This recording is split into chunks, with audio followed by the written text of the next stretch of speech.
যতদূর যেতে চাও ততদূর তোমার, তাদের মনে এই অনুপ্রেরণা আর চোখে একরাশ স্বপ্ন আর হাতে কিশোর আলো।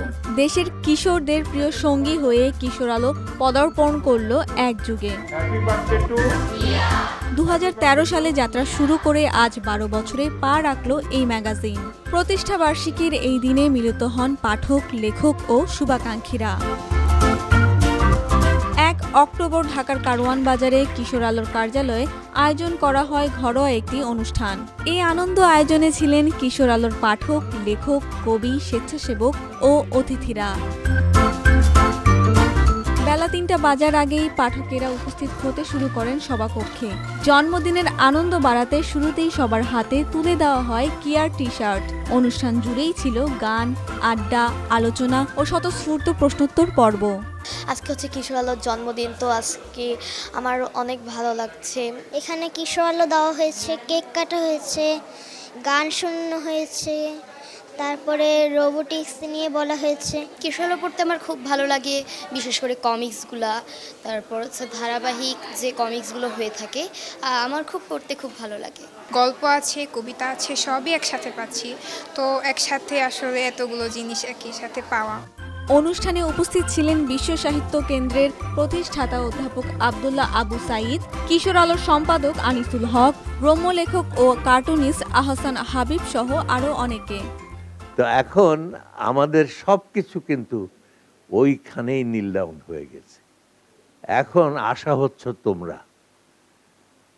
তোমরা যদি নীল ডাউন থেকে উঠে দাঁড়াতে পারো, যদি হাঁটতে পারো, যদি দৌড়তে পারো, যদি দেশকে সামনের দিকে নিয়ে যেতে পারো, তাহলে আমরা ওই হেডমাস্টার সাহেবের কবল থেকে মুক্তি পাব। আর তা না হলে কিন্তু বাংলাদেশের অবস্থা ওইখানেই। কি আমরা কিন্তু রেগুলার কোনো ম্যাগাজিন পাই নাই, হয়তো একটা ম্যাগাজিন শুরু হয়েছে, কিছুদিন পরে এটা বন্ধ হয়ে গেছে, কিন্তু কিশোর আলো ওই চমৎকার একটা ভূমিকা রাখছে। সে প্রতি মাসে তারা সেটাকে পাচ্ছে, তাই না? খুবই একটা কালারফুল একটা ম্যাগাজিন, এবং সবাই লিখছে এখানে, ওরা কিশোররাও লিখছে।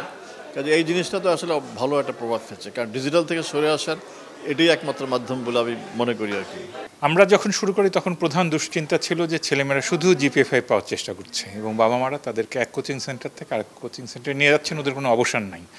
আমরা তাদেরকে বললাম যে তোমাদের পৃথিবীটা আরও বড়, শুধু ক্লাসরুম বইয়ের জগৎটাই বড় কথা না, দিগন্তটা বড় করো। সেটা সুফল আমরা পেয়েছি। অনেক শিশু কিশোর আমাদের সঙ্গে যুক্ত ছিল, তারা বড় হয়ে এখন পৃথিবীর বিভিন্ন জায়গায় ছড়িয়ে পড়েছে এবং নেতৃত্ব দিচ্ছে। এখন হয়তো উল্টোটা, পড়ার দিকে মন কম। এখন আমরা বলছি বইয়ের পড়া আগে, তারপর বাইরের পড়া, কিন্তু পড়তে হবে, খেলাধুলাও করতে হবে, গান বাজনা করতে হবে, সংস্কৃতি চর্চা করতে হবে, কিন্তু দুইটাই আমরা চাই।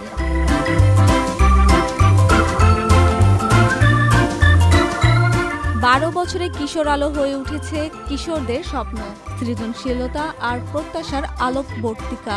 নতুন বছরে এই আলো আরও ছড়িয়ে পড়ুক, এই প্রত্যাশার মধ্য দিয়েই শেষ হলো প্রতিষ্ঠা বার্ষিকী এই উৎসব।